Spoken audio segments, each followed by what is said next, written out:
Yo, guys, hey, welcome to Coast Connection. Embrace the power. I got my man Kev on today, and we're going to talk about some offensive linemen. We're going to talk about youth athletes, going to the next level.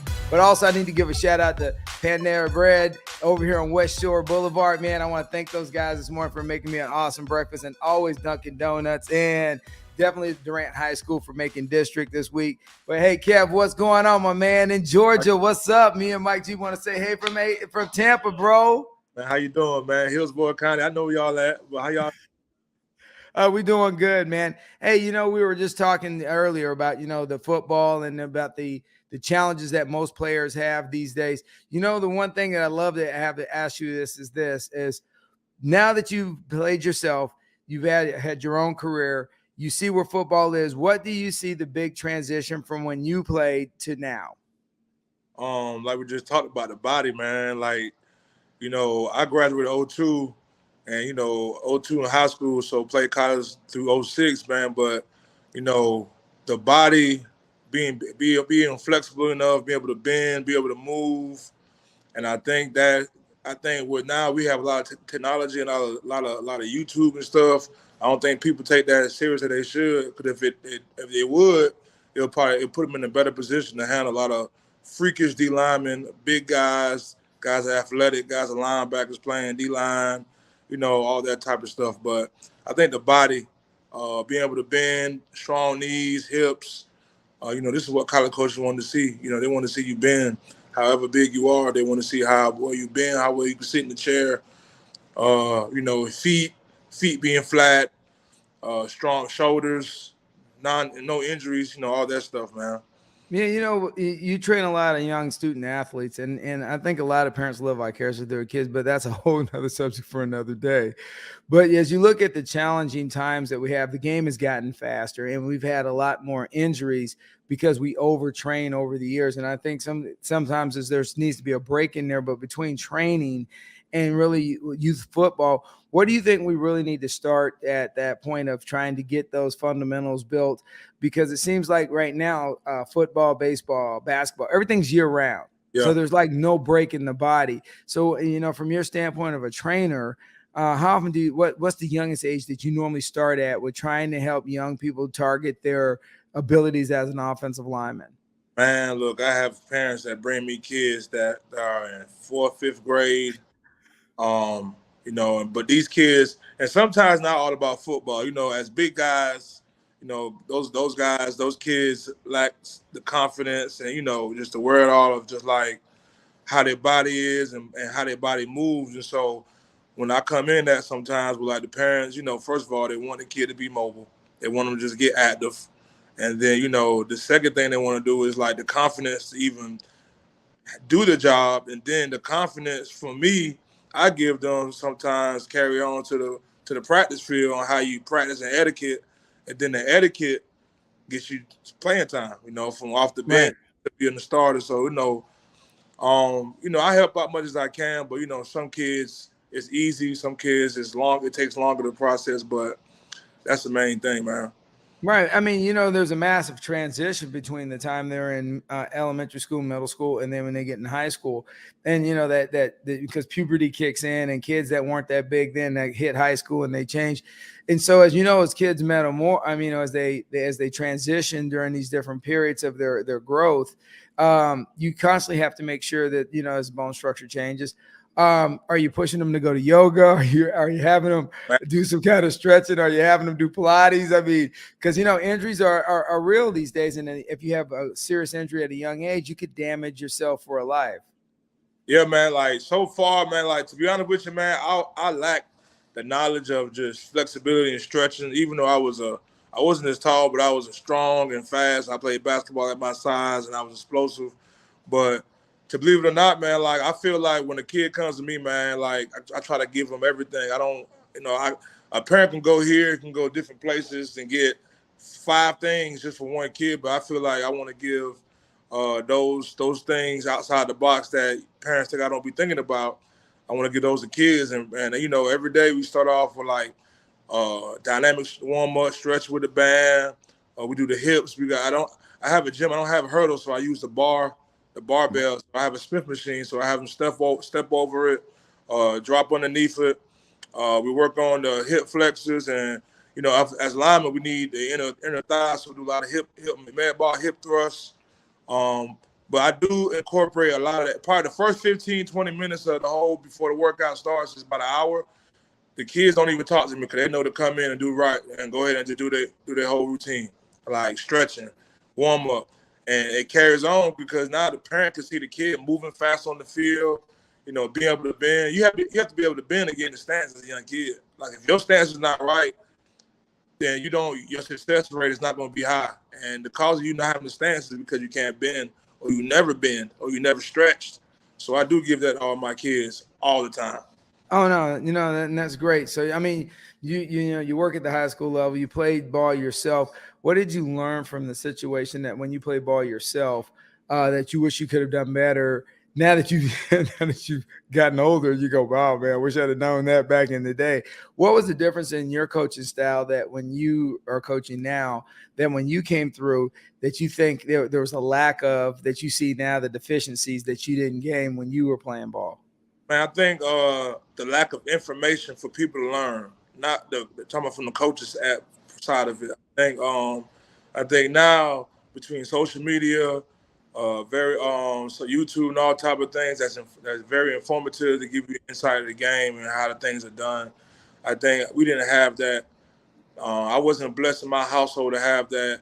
My mom and dad are from the islands; they're not from America, Barbados and Guyana. So, like, I was naturally just to have a size to put me in position to do what I did in life, professional wise through the football.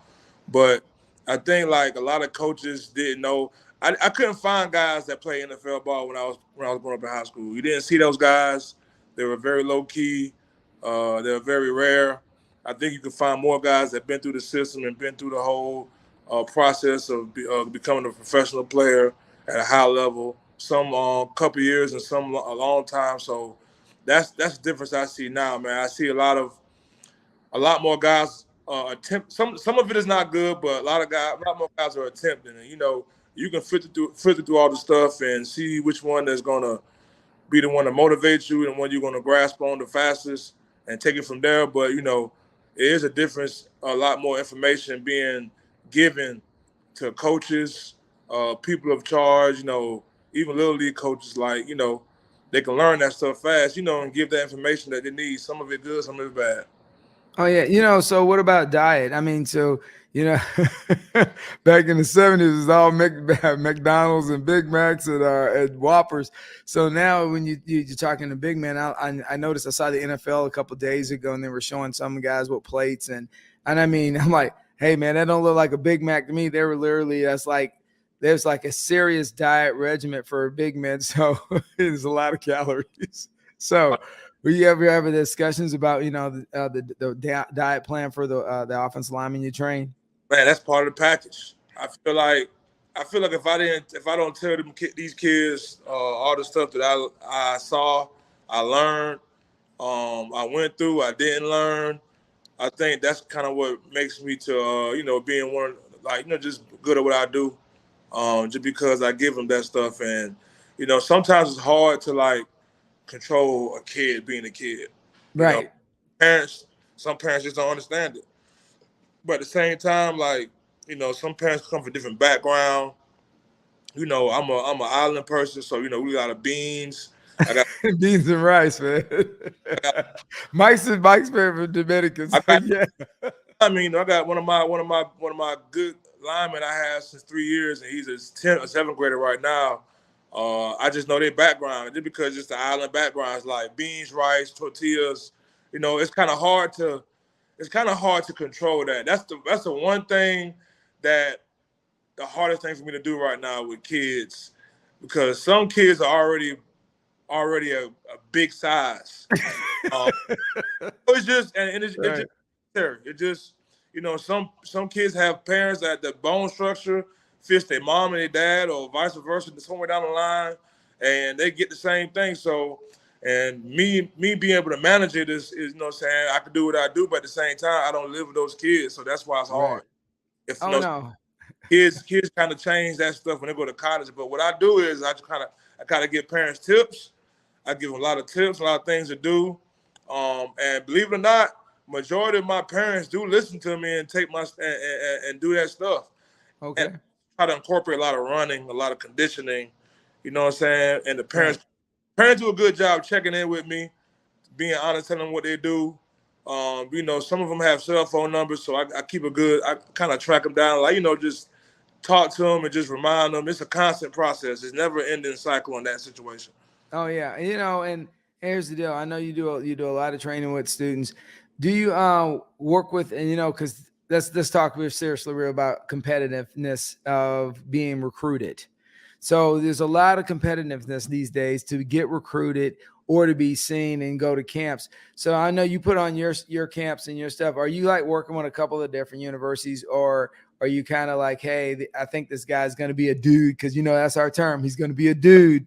And so, do you ever work with a couple different high schools or colleges now and then and say, hey, I got a guy that's probably in my camp, man. He's going to be a dude if he stays on the path. Do you have that kind of relationship with other universities? Well, definitely your alma mater, because you'd be selling out, man. But I know, Man, but look, man, to be honest, man, like through the world we live in today with social media, man, it's kind of like between Facebook, Twitter, Instagram.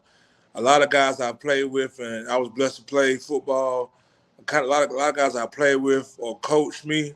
They're still coaching, or they're in that realm of like doing coaching or scout or analysis on all levels. So the fun thing about what I'm doing now, I'm creating a player, is that a lot of those guys reach back out to me.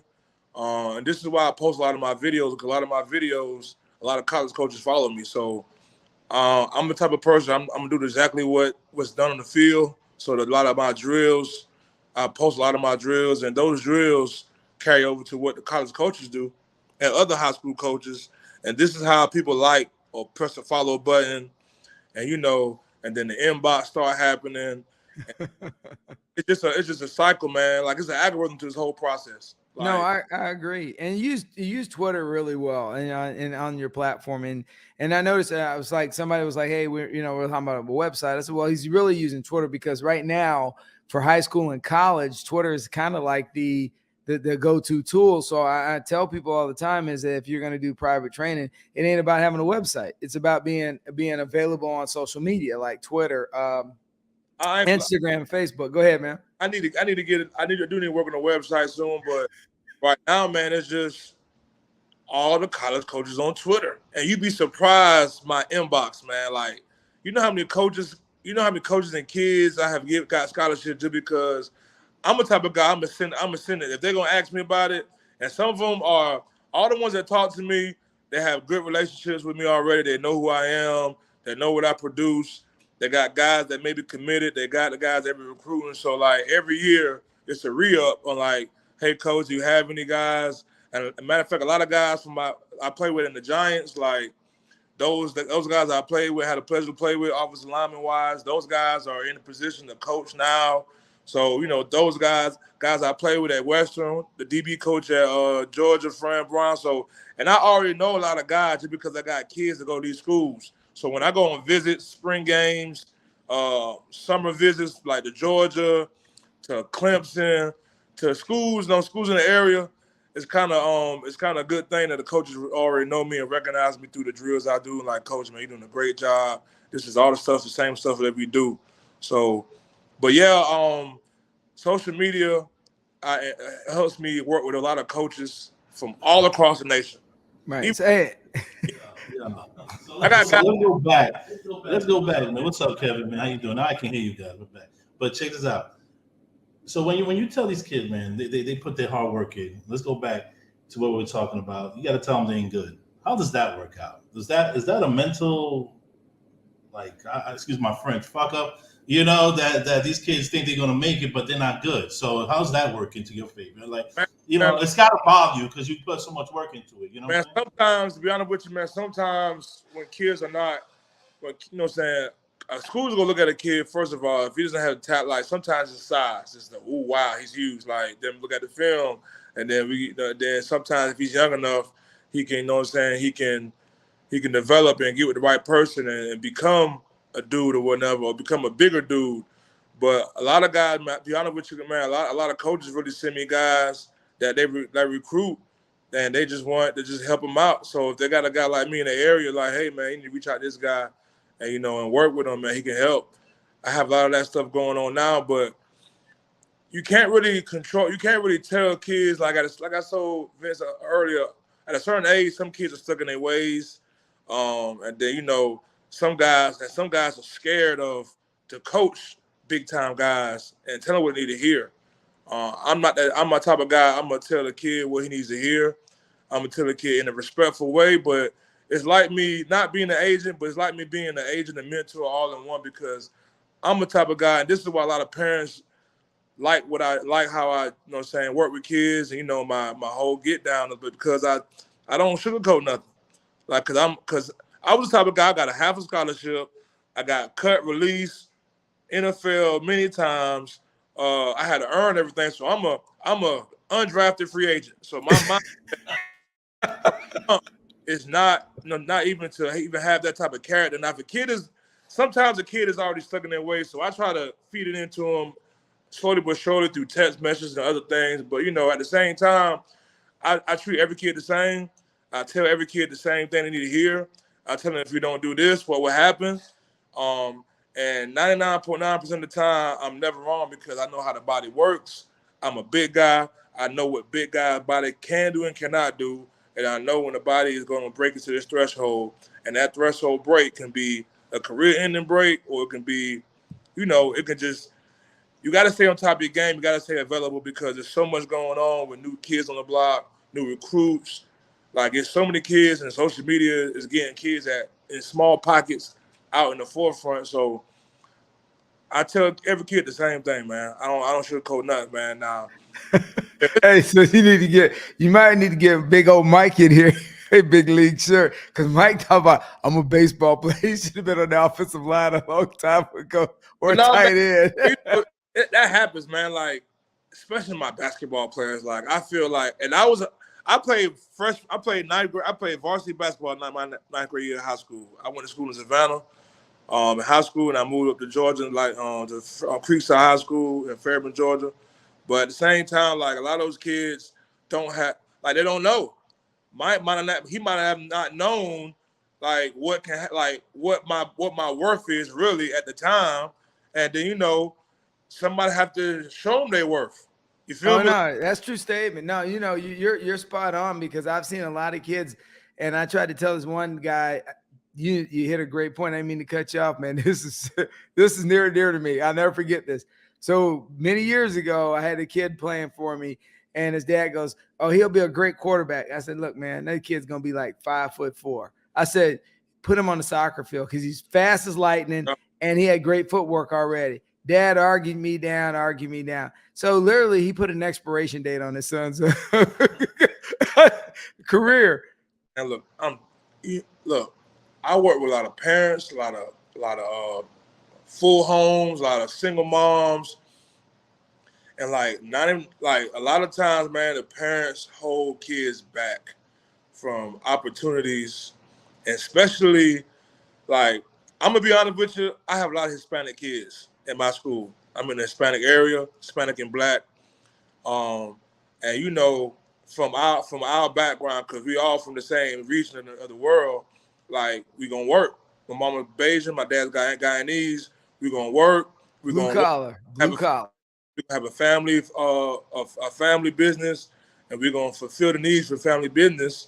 And not saying that's not good or bad, but sometimes that limits the kid potential, especially in America, because there's so many options and so many ways you can do things on top of that stuff. You know what I'm saying? So I see it firsthand every day with my kids. Like, I have Hispanic linemen that you know what I'm saying? Like, sometimes they lose. Sometimes I'm fighting against something I can't win. Oh, yeah, absolutely. So, you know what I'm saying? Like, it's hard, man, but sometimes it's just the parents, it's not the parents, they just don't know. Well, they don't see. It's like my dad. And I use a prime example. My dad played music. He didn't see the value of sports, and so. But I was a sports guy. I played baseball, basketball, football. I mean, I was the jock of the jocks. I love sports, And now, and then now I coach running backs and quarterbacks here and down here in Tampa. And so he never could see the value of it, and neither could my mom. So there's like getting you to practice. They were like, why would I take you to practice? I'd be inconvenienced. So there, what kills me is about students only have one life. Yes. And so often I think the biggest crutch is that parents don't want to be inconvenienced or having to pay that extra money for that training, because like I tell everyone these days, you just can't turn it off and turn it back on, because there's always somebody grinding, man. There's always somebody clanging and banging. There's somebody always in the gym. There's always somebody pushing the sled. There's this one kid out there that, all he sees is that this is my life, and I'm going to hit the books at school. But if I don't persevere and push through this, even though my parents don't have my back, even though my friends don't have my back, even though everybody doesn't understand why I'm grinding, I still got to do it. And those are the kids that I see are so successful in life. But yet there are a lot of parents, they don't get on the train, man.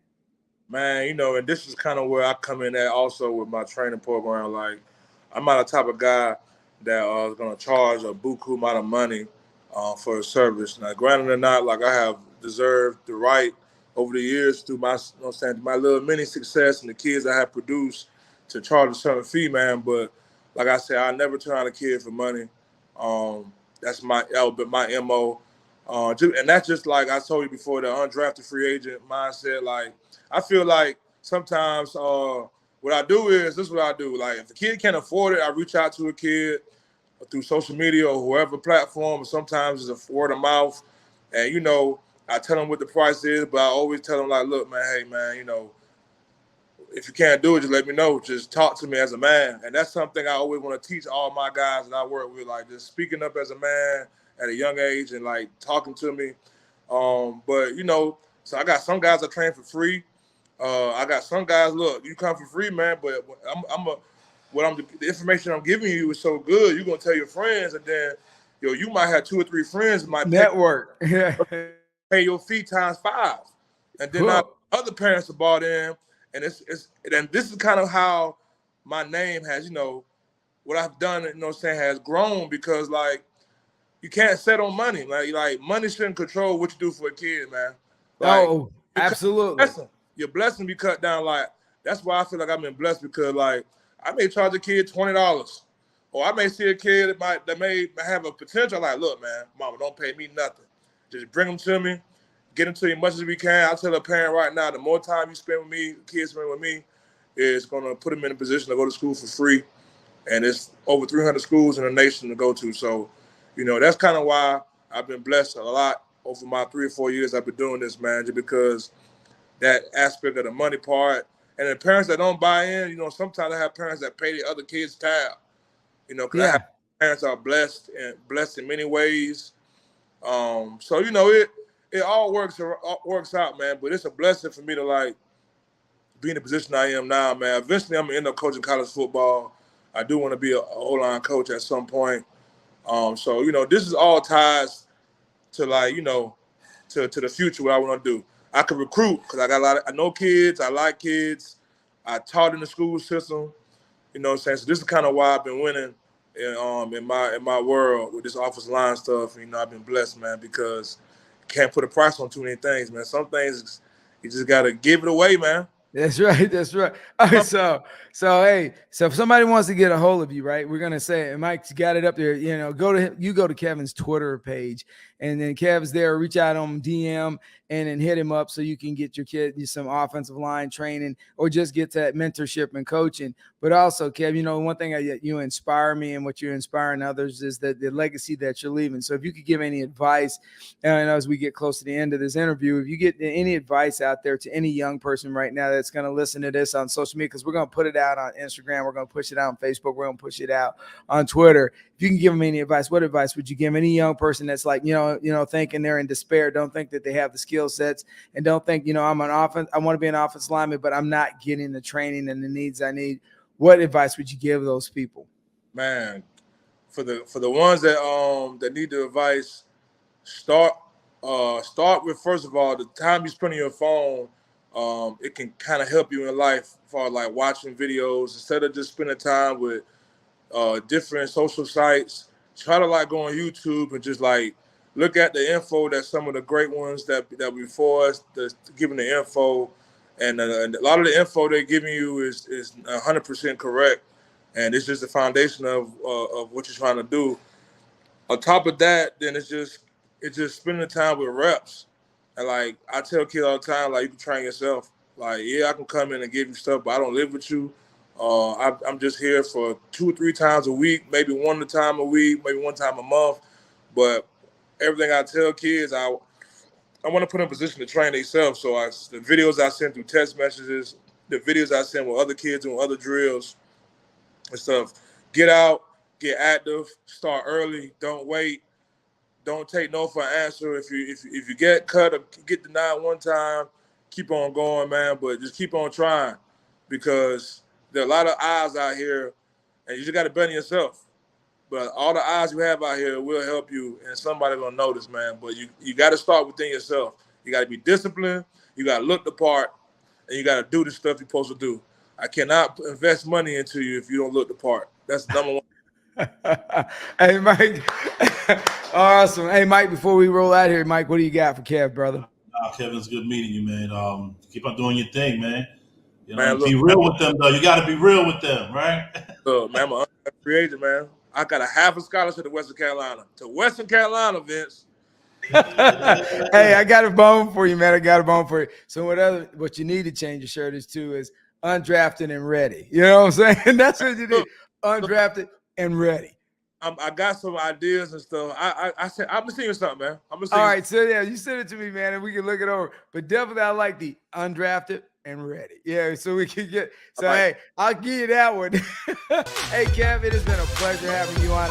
And you know it's always good that impactful people making a difference in the world. And as always, me and Mike say, when you come on Coach Connection, embrace power, keep it rolling. Man, I appreciate y'all. Good to meet y'all, man. Happy on again if y'all want to. Do this anytime, man. Gotcha.